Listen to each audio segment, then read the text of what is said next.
Assalamualaikum warahmatullahi wabarakatuh. Waalaikumsalam warahmatullahi wabarakatuh. Apa kabar anak-anak? Baik. Sehat semua ya? Alhamdulillah. Oke, sekarang kepada ketua kelas saya persilahkan untuk memimpin doa. Bismillahirrahmanirrahim. Alhamdulillahirabbil alamin. Ar-Rahmanirrahim.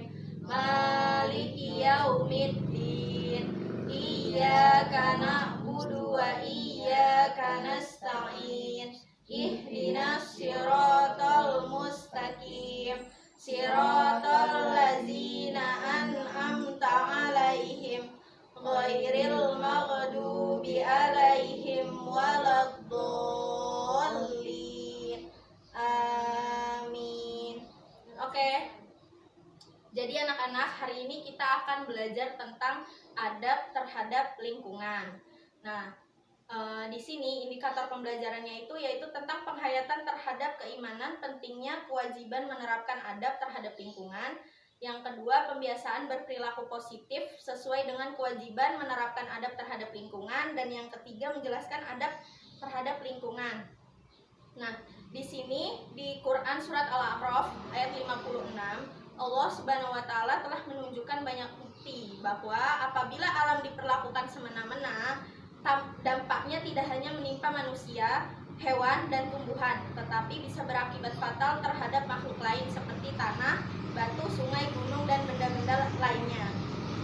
Penerapan akhlak terhadap lingkungan merupakan peranti utama dalam kesiapsiagaan menghadapi bencana yang akan mengancam, tidak hanya pada jiwa tetapi juga pada harta, keturunan, bahkan agama. Nah, di sini di Quran surat Al-A'raf ini, jadi Allah tuh udah ngejelasin kalau misalnya alam itu bakalan rusak kalau kita nggak menjaga alam itu dengan tuntunan yang sudah diajarkan oleh Rasulullah Shallallahu Alaihi Wasallam. Jadi kalau misalnya sama tumbuhan kita nggak menyiram tumbuhan itu aja udah salah, apalagi tumbuhannya sampai mati. Begitu juga sama hewan. Misalnya di rumah kita lagi masak ikan. Nah, tiba-tiba ada kucing nih yang nyolong ikan itu. Kita tuh nggak boleh yang namanya nyakitin kucing itu, ngelempar kucing itu ataupun mukul kucing itu, tapi kita kayak cuma ngusir aja hus-hus gitu.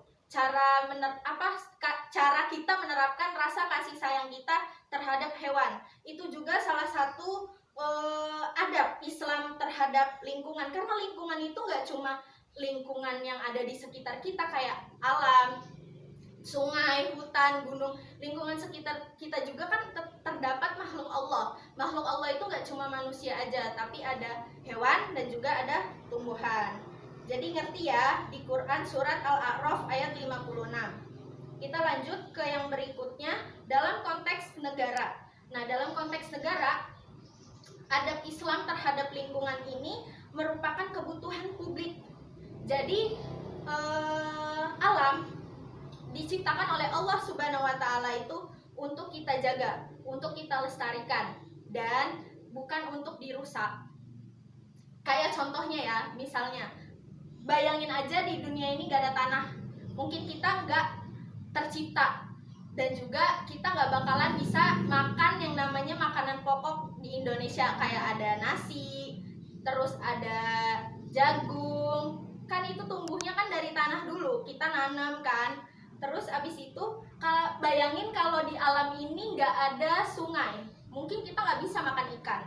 Terus bayangin kalau di dunia ini nggak ada laut, nggak ada gunung, pasti dunia ini bakalan hancur begitu aja. Di sini juga Allah Subhanahu wa taala menjelaskan di Quran surat Shad ayat 27 dan 28 yang artinya, dan kami tidak menciptakan langit dan bumi, apa yang ada di antara keduanya tentang hikmah. Yang demikian itu adalah anggapan orang-orang kafir.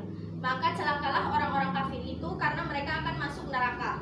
Patutkah kami menganggap orang-orang yang beriman dan mengerjakan amal soleh sama dengan orang-orang yang merusak di bumi? Patutkah pula kami menganggap orang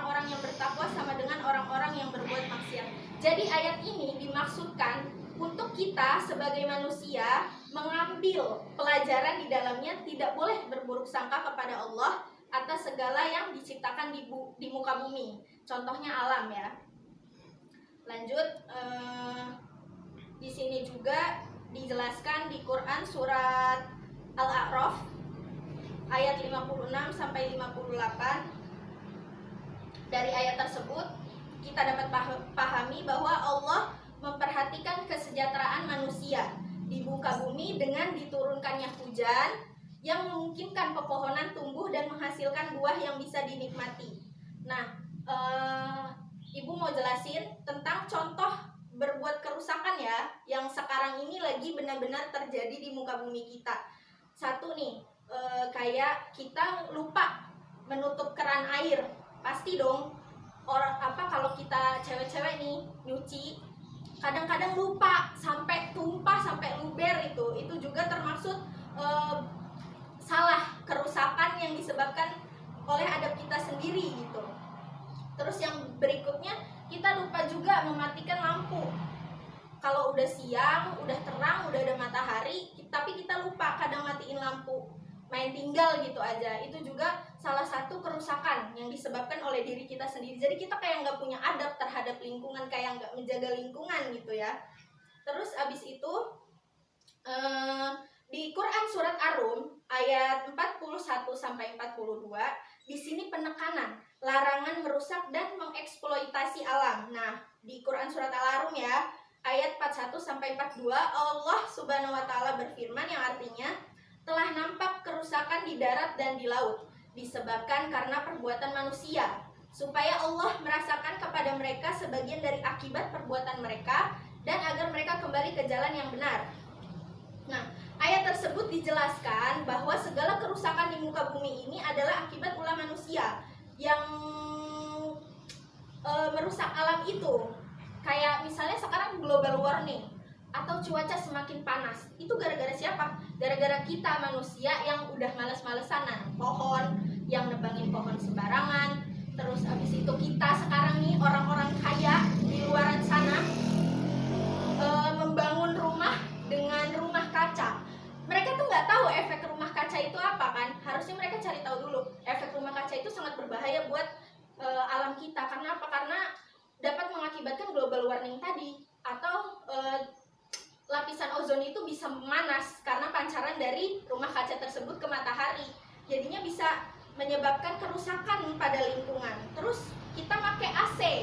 AC itu juga kalau dibiarin pagi, siang, malam, sore nggak dimatiin, sedangkan kita nggak ada di ruangannya, itu juga nggak bagus, apalagi di kantor-kantor. Jadi kalau pesan ibu, menurut ibu harusnya orang-orang yang di kantor-kantor itu kalau mau pakai AC itu lebih baik dinyalakan atau dibutuhkan pada saat ada orang-orang yang bekerja saja di dalamnya. Jangan pas nggak ada orang nyalain, itu bisa merusak ozon juga, bisa merusak lapisan ozon. Dan contoh kecil bencana alam yang ada di masa sekarang itu, contohnya banjir ya. Banjir itu kan diakibatkan sama ulah manusia sendiri yang dimana sampah-sampah itu dibuang sembarangan, apalagi dibuangnya ke kali, terus dibuangnya ke sungai. Itu kan dapat menghambat saluran air ya, apalagi kalau hujannya itu deras banget, makanya bisa mengakibatkan banjir. Terus tanah longsor itu juga diakibatkan karena kita menebang pohon sembarangan, menebang pohon secara liar ya.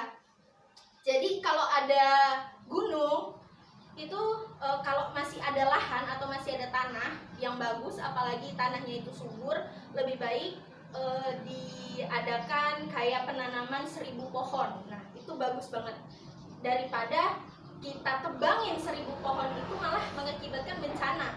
Karena Allah Subhanahu wa taala tidak akan menurunkan azab kalau nggak kita sendiri yang buat. Jadi itu semua karena ulah manusianya. Jadi manusianya ini harusnya berpikir gitu. Allah udah memberikan apapun yang kita mau, apapun yang kita pinta, Allah selalu ngasih gitu. Tapi kitanya sendiri yang malah merusak, apalagi merusak alam dan merusak lingkungan. Mungkin cukup sekian ya dari Ibu tentang penjelasan adab-adab adab-adab Islam terhadap lingkungan, khususnya alam. kayak sungai, gunung, terus danau, dan juga lingkungan sekitar kita.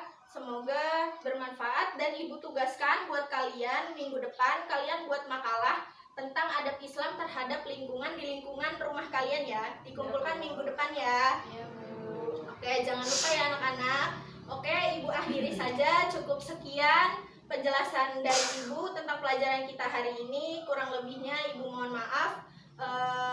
Ibu cukupkan dengan mengucapkan lafaz hamdalah bersama-sama. Alhamdulillahirabbil alamin.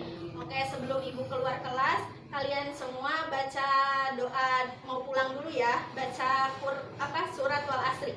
Silakan kepada ketua kelas. Bismillahirrahmanirrahim. Wal asri innal insana lafi husrin illal ladzina amanu wa amilus solihati wa tawasau bil haqqi wa tawasau bis sabr. Shadaqallahul azim. Oke, sekian dari Ibu. Jangan lupa tugasnya dikumpul minggu depan ya anak-anak. Ibu akhiri. Wassalamualaikum warahmatullahi wabarakatuh.